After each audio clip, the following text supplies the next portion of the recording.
Once it gets on top, what's it going to do? Well, in my seminar series, part 6, we talk a lot about that. Noah's flood, the dangers, what would it do?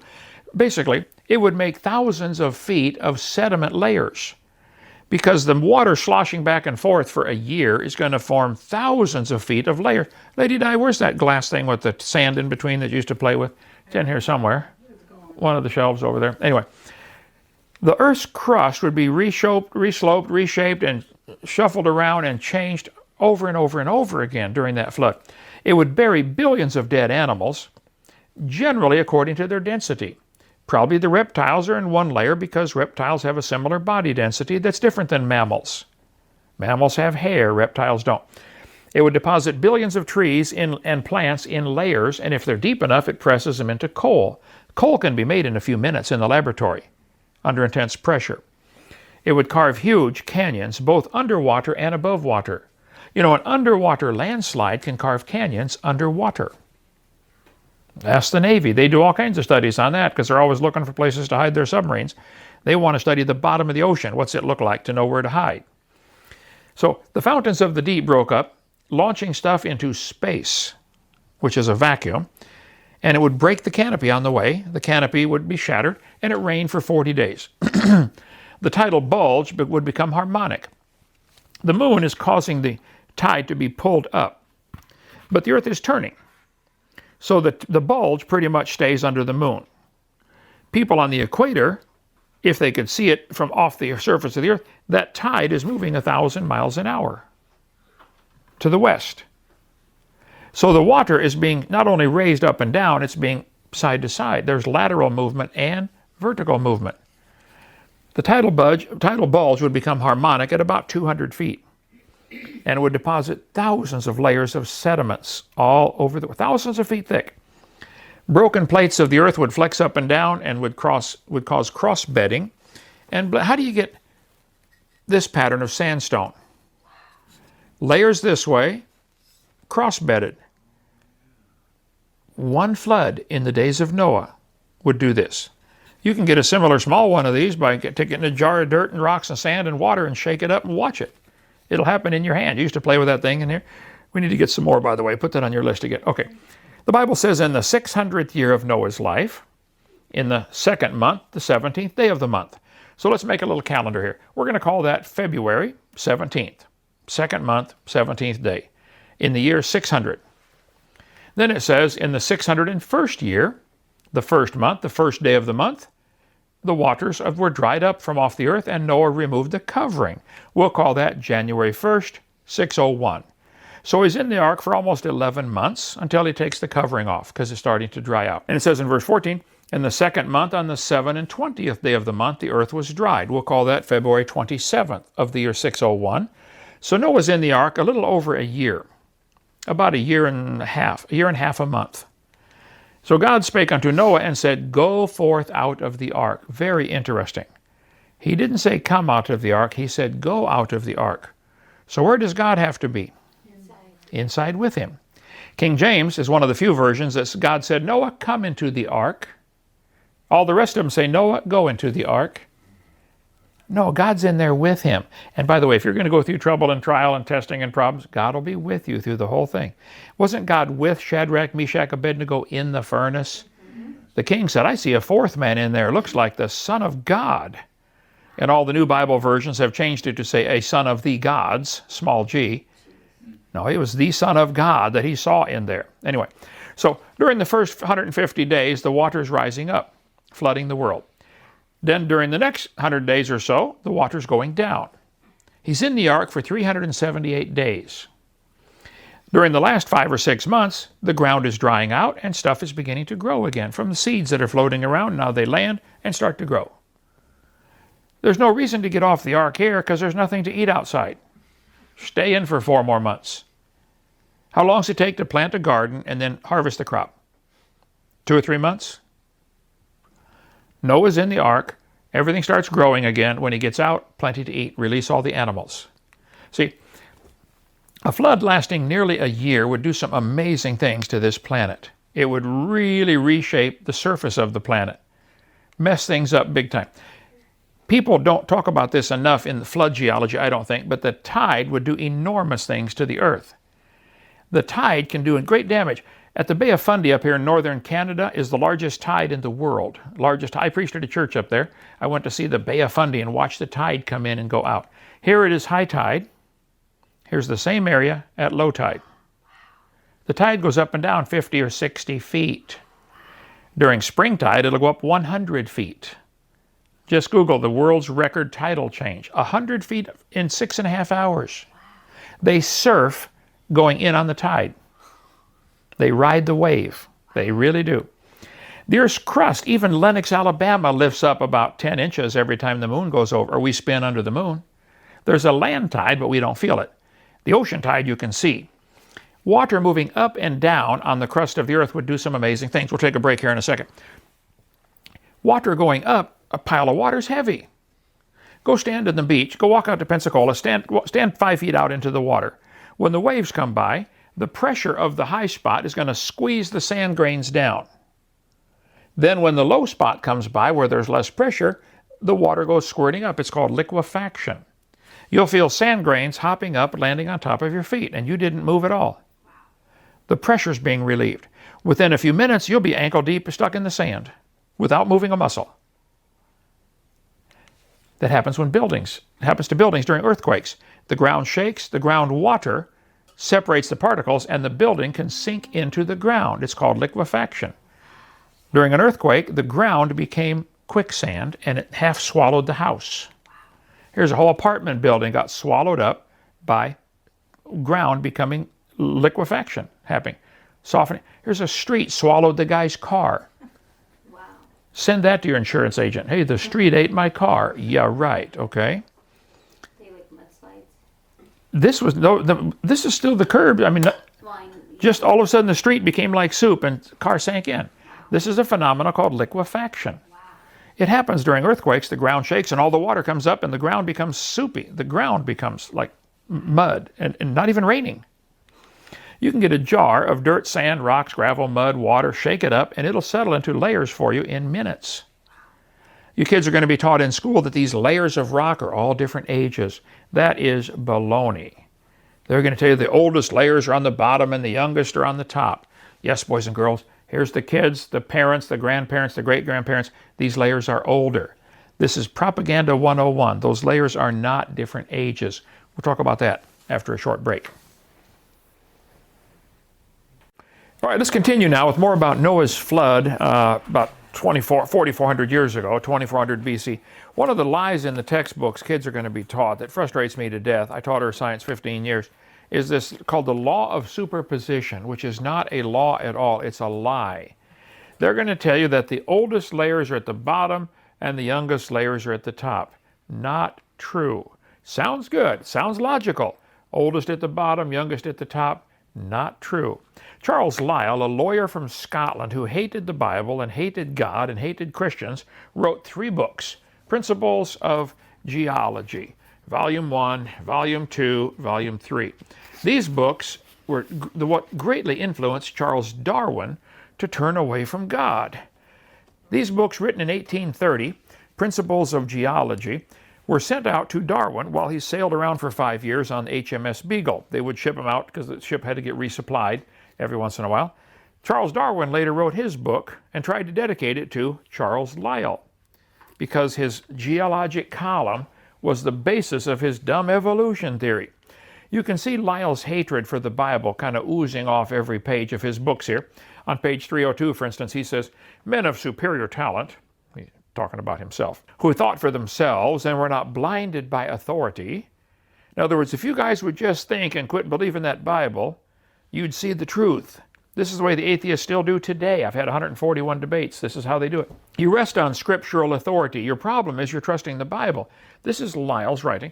He said you have a religious prejudice.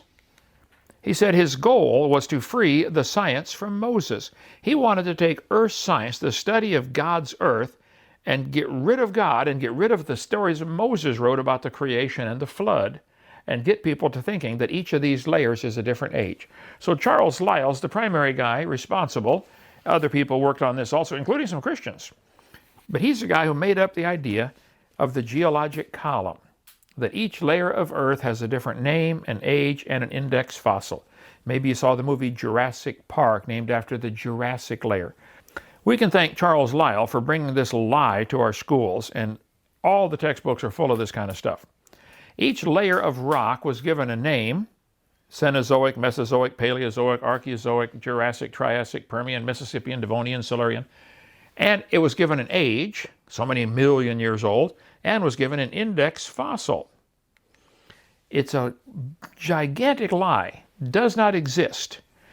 But they've got these charts in school. The kids will have to learn, oh yes, boys and girls, the Permian era was 299 million years ago and 6 months and 30 minutes. That's what they do. Now, it's a fact Grand Canyon exists. The evolutionists have an interpretation of how it got there over millions of years. The Christians have an interpretation. No, it formed from Noah's flood very quickly. It's a fact the earth has layers of rock. That is a fact. The evolutionist says each layer is a different age over millions of years. The Bible-believing Christians say, no, those layers are all from the flood in the days of Noah. And these guys are always trying to erase this line and make their theory part of the fact. No, it's a fact the earth has layers of rock. It is not a fact that they are different ages. The geologic column is actually the Bible for the evolutionist, and it only exists one place in the world: the textbooks. This guy said, if there were a column of sediments, unfortunately, no such column exists. That book's right over there. There is no geologic column. It doesn't exist. But it's taught in all the earth science books as if it is some kind of gospel fact. If it existed in one place, it'd be 100 miles thick. There is no geologic column. This is one of the lies in the textbooks I cover in my video number 4 of the seminar, Creation Seminar Series. Video 4, Lies in the Textbooks. Now, you can look at Grand Canyon or any canyon and oftentimes see layers of rock. The earth has layers, no question. We got them here on the property. You can go to the far east end of our property and see the layers of gravel they were digging for when they were mining this place. No question, the earth has layers. But why are there no erosion marks between those layers? If that layer sat there for 12 million years waiting for the next one, don't you think it's going to rain once in a while? And why is there no soil built up between these layers? It's just rock, rock, rock, rock like pancakes. I think they're all formed very quickly during Noah's flood. You can get a jar of rocks, gravel, sand, mud, clay, silt, and water, shake it up, and it settles into layers for you every time. Just Google experiments in stratification. We're going to build one of those hydraulic flumes here at Dinosaur Adventureland to separate particles. You can buy these things at the store, 2 pieces of glass with sand in between. You flip it over and form hundreds of layers in seconds. Doesn't take long. Sometimes you can form mountain ranges too. Noah's flood did that. I meant to get this book. I think it's up there. Do you see it, girls? The world's most famous court trial. It's a pretty good sized black book. The Scopes Monkey Trial, they call it. John T. Scopes was accused of teaching evolution in Tennessee. He was a PE teacher, and he filled in for biology class one day as a substitute. He says, I don't remember if I taught evolution or not, but I'll pretend I did for the trial's sake. Tennessee had passed a law that said you can't teach evolution. They wanted to test the law. Well, the atheists lost the case in court, but they won it in the public opinion. Then they made a perverted movie about that in 1953 about the Scopes Monkey Trial, and called it, what was the name of that movie they made? Inherit the Wind. Yeah. Complete perversion of what the trial really was, okay? But during the trial, the atheist lawyer, Inherit the Wind, there it is, right there. He said, the lowest layers are obviously the oldest. Now stop right there. No, they're not. The first meeting I ever preached in full-time evangelism was in Union Center, South Dakota, right middle of no place. 40 people in the whole town, about like Lennox. 38 of them came to the meeting. We had revival broke out in in Union Center, South Dakota. The preacher said, would you like to go down to Rapid City and see the School of Mines? I said, well, yeah. We went about 40 miles away to Rapid City, whatever it is, and we're in the School of Mines, a museum there, and the guide stops by this geologic time chart. He said, now folks, this layer of rock right here is 70 million years old. My daughter was 12 years old. She said, sir, how do you date the layers of rock? He said, we tell the age of the rocks by what kind of fossils are in them, which is what the book says. Scientists use index fossils to determine the age of rock layers. Okay. We walked around the other side. We're standing over here. And the guide said, now, folks, these bones right here are 100 million years old. My daughter raised her hand again. She said, sir, how do you know the age of those bones? He said, we tell the age of the bones by which layer they came from. She said, sir, when we were standing over there, you told me you knew the age of the layers by the bones, and now you're telling me you know the age of the bones by the layers. She said, isn't that circular reasoning? That guide had a strange look on his face. It was almost as if he were thinking, maybe for the first time in years. He said, you're right, that is circular reasoning. I never thought of that. Date the rocks by the fossils, date the fossils by the rocks. That's how it's done. Finding particular fossils indicates the age of the rocks.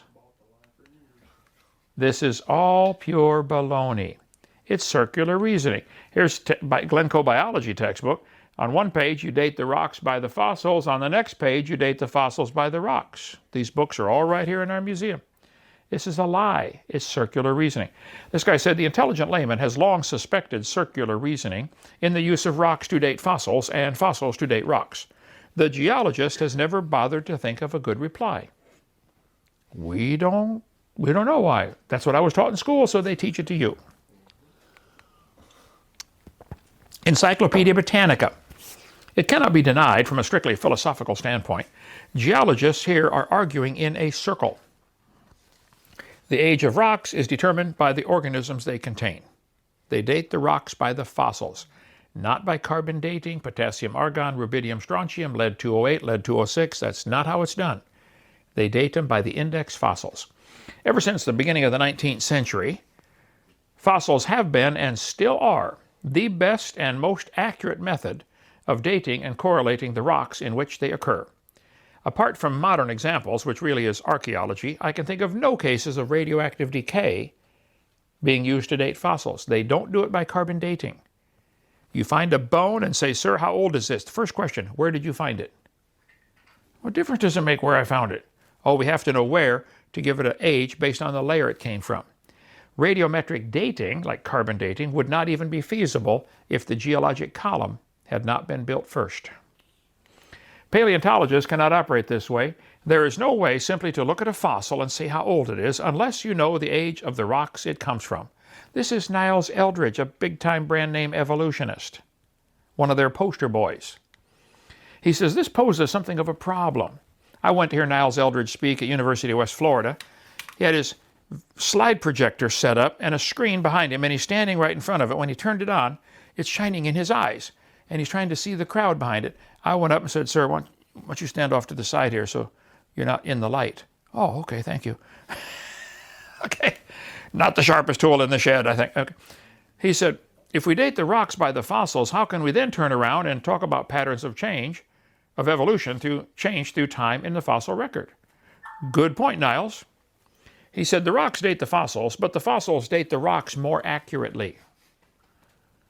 I think the lights are on, but nobody is home. He said, circularity is inherent. We have to use circular reasoning. They said the charge of circular reasoning, in other words, if you get accused of this, you can handle it several ways. You can ignore it. It's not the concern of the public. It's none of your business how we do it. It can be denied by calling down the law of evolution. It can be admitted as a common practice or avoided by pragmatic reasoning. Are the authorities maintaining on the one hand that evolution is documented by geology, and on the other that geology is documented by evolution? Isn't that a circular argument? Yes, it is, Larry. Bang, you got it right on the dot. That is a circular argument. He says the oldest layers are obviously the oldest. That is simply not true. But your kids are going to be taught the oldest layers, the deeper we dig, the further back in time we go. This is typical propaganda from kindergarten on.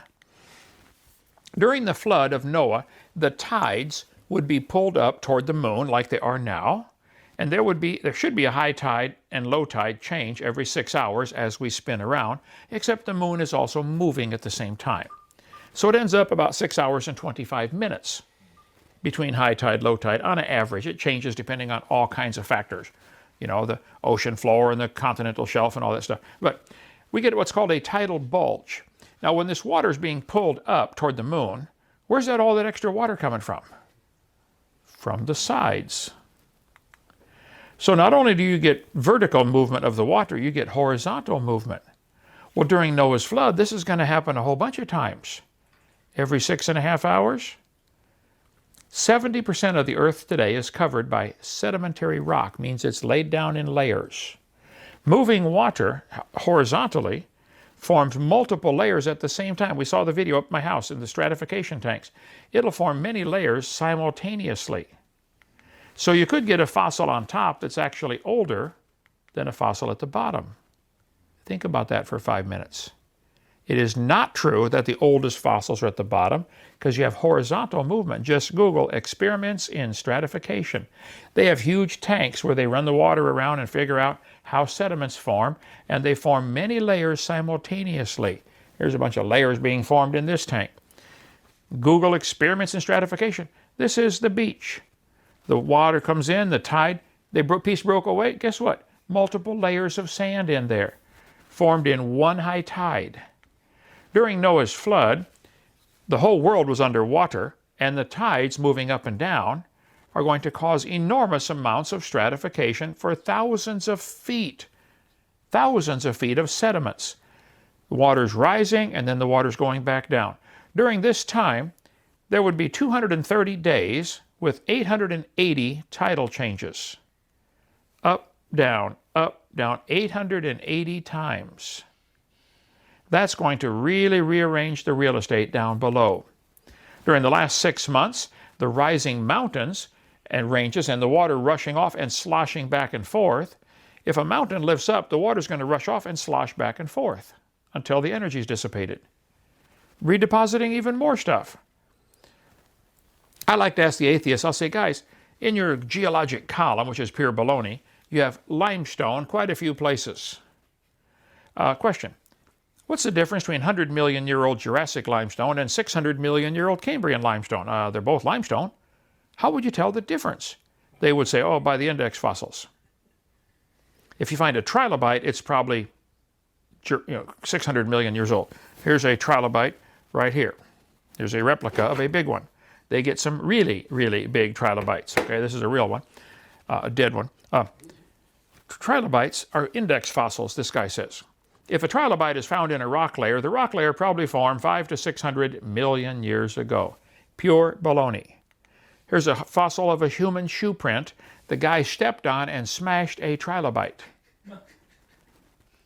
One in the heel, one in the toe. Stepped on 2 trilobites. Now hold it. How could a human with a shoe on step on a trilobite if they lived 600 million years ago? Hello? Get the Evolution Handbook. If you can only have 5 books in your library, this would probably be one you'd want to have. It's nearly 1,000 pages, and it's what, $11 or something? Excellent. Got a section on everything. Cavemen, fabulous book to have.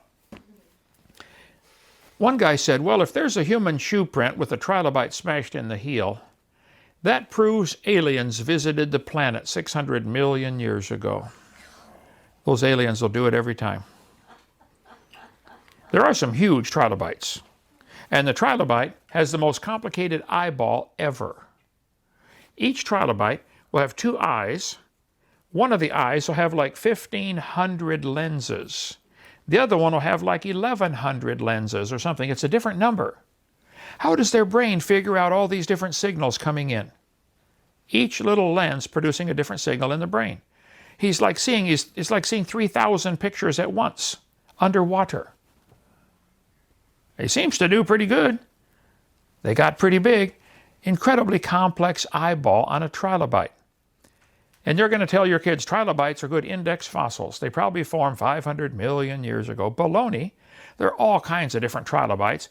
Some may still be alive.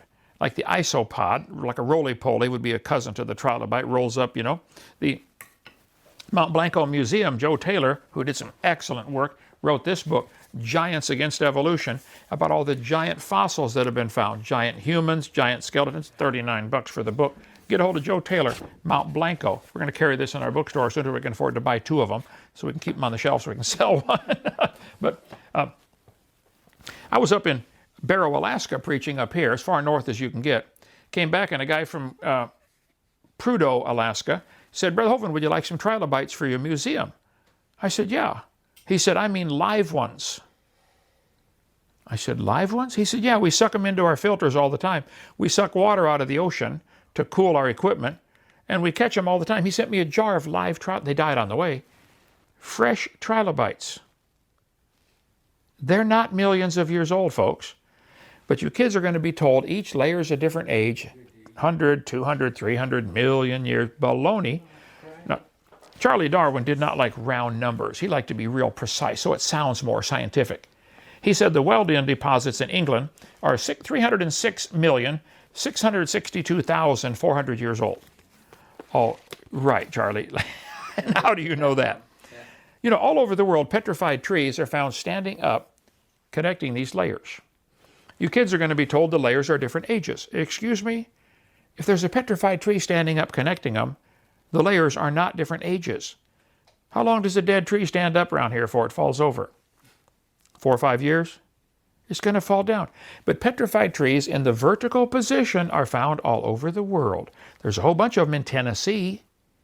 Go up to Cookeville, Tennessee. You can see them. Dr. Ball and his team in Tennessee right there next to a petrified tree standing up. Here's me by one in Yellowstone National Park, a petrified tree standing up. They're all over the world. How on earth can anybody with one eye and half a brain teach that the layers are different ages when petrified trees standing up connect them all? Guys, the tree got buried in the flood, mud layers settled in around it for the next 13 months, and it turned the tree to stone, standing up.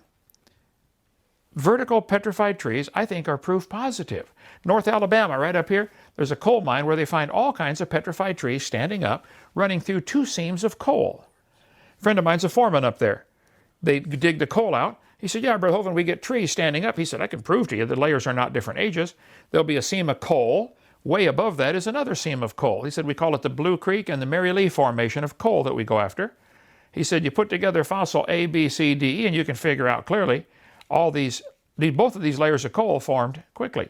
Here's sample A, B, C, D, E, F, G, H. He said, Brother Hovind, I can prove to anybody if they're willing to listen. If sample H goes through this seam of coal and through this seam of rock, and sample A goes through the same seam of rock and the seam of coal down here, those coal seams did not form separately by millions of years. Maybe in 6 months during Noah's flood.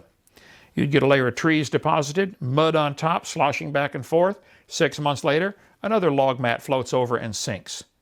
And you get 2 seams of coal stacked on top of each other. Specimen Ridge, Wyoming has 27 consecutive layers of coal, all formed in Noah's flood. 30-foot tall petrified tree, Kettle Mine in Cookeville, Tennessee. The top and the bottom of the tree are in different seams of coal. 1 tree through 2 coal seams. Think about that for 5 minutes, you evolutionists. Why are the coal seams nearly always found on layers of clay? Clay is a pretty poor soil to support the growth of a forest, don't you think? Those trees didn't grow there. They were transported there by Noah's flood and dumped off. Up in Joggins, Nova Scotia, they find hundreds of petrified trees standing up. Here's a kid playing on one. Polystrata fossils, they're called. Petrified tree standing up, running through multiple layers. Ian Juby, friend of mine, been up there many times. He's a creationist up in Canada. All kinds of studies on the petrified trees standing up. But they've got signs there in Joggins, Nova Scotia, that says this is from the Carboniferous era 300 million years ago. You guys have lost your marbles. I found them. They're here somewhere. Here they are. If you think those layers are different ages by millions of years, you have absolutely lost your marbles. We got them. Petrified trees in the vertical position, we could spend 2 days on this, but hundreds of them exist.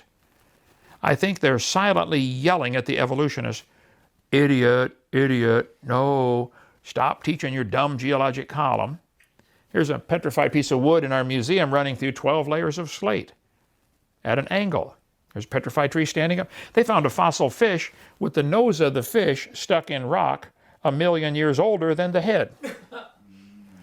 Oh, he balanced on his nose for 1,000,000 years waiting for the rest of the rock to come in around him. I don't think so. Anyway, this petrified trees are proof, I think, clearly that the layers formed quickly, and sometimes the trees are upside down. Now you really got a problem.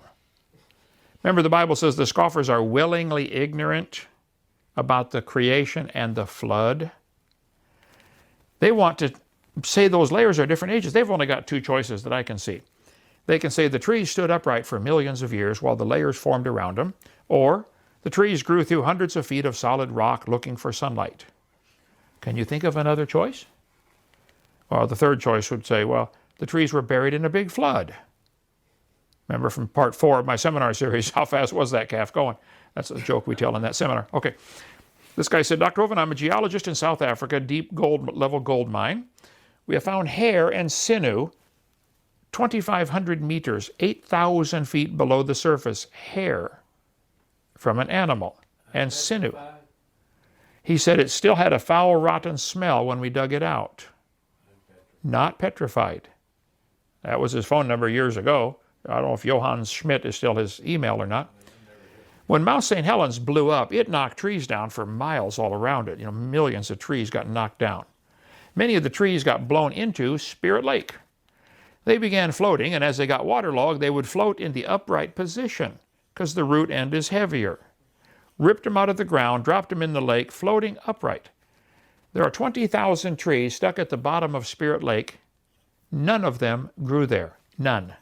They were blown in by the volcano. They're going to be in different layers depending on how they settled out. The same species of trees like the Douglas fir, they kind of settle out the same year because they get waterlogged the same time. They're settling out by species. Already 15 feet deep in sediments, they're going to petrify standing up. Things can petrify quickly. There's petrified firewood. The guy was chopping on it. Now it's turned to stone. Here's a mummified dog stuck in a tree in Georgia in a museum. They call it Stucky. Here's a petrified cowboy boot with the cowboy's legs still in it. Here's a petrified fish giving birth. It does not take millions of years to give birth. Praise God. Okay? Here's a petrified hat. Here's a petrified pickle in the case right there in our museum. Go to the other end of the wall, other side of the wall here. Guy called me from Montana. The jar's around here someplace. If you girls find it when you're organizing, it's a busted up jar, been glued back together. Save that thing. I don't know where it is. The lid is rusted off. The guy called me from Montana. He said, Kent, there's an old house out in the woods here. The roof is gone, the walls are falling down, but part of the pantry was there, and there was a jar inside. The lid rusted off, and the pickle in the jar turned to stone. Would you like it for your museum? I said, of course. Who in their right mind would not want a petrified pickle? So you can see where it attached to the stem on there. It's sitting in the case right there. It does not take millions of years for things to petrify. There's a flour mill in Arkansas that got flooded. Sacks of flour were covered up back in 1910. They turned to stone. Petrified flour. Here's a petrified toadstool. A kid called me, he said, Brother Hovind, I put a bunch of acorns in a bucket of water hoping they would, sprout, and I forgot about him. He was 7 years old. Next year, the water had dried out. The acorns turned to stone. They're in the museum here somewhere. We haven't found them yet. Rapid petrification, folks. It doesn't take millions of years. The flood formed all the petrified wood we see. We'll cover more on video 6. So they're going to tell you the layers are different ages. I'm sorry, that is simply a lie. They are not different ages. God saw the wickedness of man, and the imagination of the thoughts of his heart was evil. And it repented the Lord that he made him, and he said, I will destroy man off the earth. I'm sorry I made them. They were all wicked. And the earth was filled with violence, and everybody had corrupted his way upon the earth. And God said, that's it. I'm going to wipe them out. God said to Noah, go build a boat.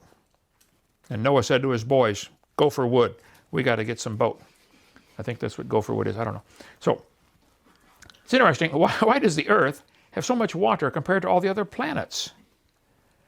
Not only does the earth have a lot of visible water on the surface, like really big oceans, lots of water, there's another 10 oceans worth of water inside the crust of the earth, according to discover.com. There's still a lot of water in the earth. Bible says he shut up the sea with doors in the book of Job when it brake forth as it issued out of the womb. When a woman has a baby, first her water will break and water goes everywhere. A friend of mine in Bible college, his wife is pregnant, standing at the sink washing dishes, and her water broke standing up all over the kitchen floor. She hollered, "Honey, honey, the baby's coming." He rushed in to see what's wrong, slipped on the water and broke his arm. She had to drive him to the hospital to get his arm set and then have the baby. Anyway, during Noah's flood, the water came shooting out of the earth just like when a woman's water breaks. That's what he's telling us in Job 38. I think these cracks are still the places where it happened, the fault lines, the San Andreas fault, the Hayward fault, the New Madrid fault. The earth is still broken up, and some of those plates are still moving, aren't they? Yeah, earthquakes, volcanoes. There is still water under the crust of the earth. They have hot water vents shooting up. Now, there's some guys like Hugh Ross, and I debated Hugh Ross for 2.5 hours on the John Ankerberg show. He said it was just a local flood in the days of Noah. A local flood. The Bible says it was over the mountains. Now hold it. If the water's over the mountains, it's no longer a local flood. Secondly, if it's going to be a local flood, why would God tell Noah to build a big boat? Why not tell him to move? I think you could move quite a ways in 5 years or 10 years, couldn't you? How long would it take him to build a boat? Local flood, gee whiz. If you smoothed the earth out, made it the size of a 12-inch globe, all the water in the oceans would barely fill 1 tablespoon. Today's oceans average 12,000 feet deep. If you smoothed out the world, they'd be 8,000 feet deep everywhere. That's how much water is on this planet. The oceans are huge. When they got to the top of Mount Everest, 1953, they began to find petrified clams in the closed position. Now hold on a minute. Petrified clams in the closed position. You can walk along the beach in Pensacola and find 1 million seashells, but you hardly ever find a matched pair. And you don't find them closed. If they die, they open and something eats them, like right now. Petrified clams in the closed position. We have hundreds of them here in our museum. Did you see the box of them down there? I think that indicates they were buried alive. And they could be in mud, and they couldn't even open. They find them 11-foot oyster shells on top of the mountains in Peru, 2 miles above sea level.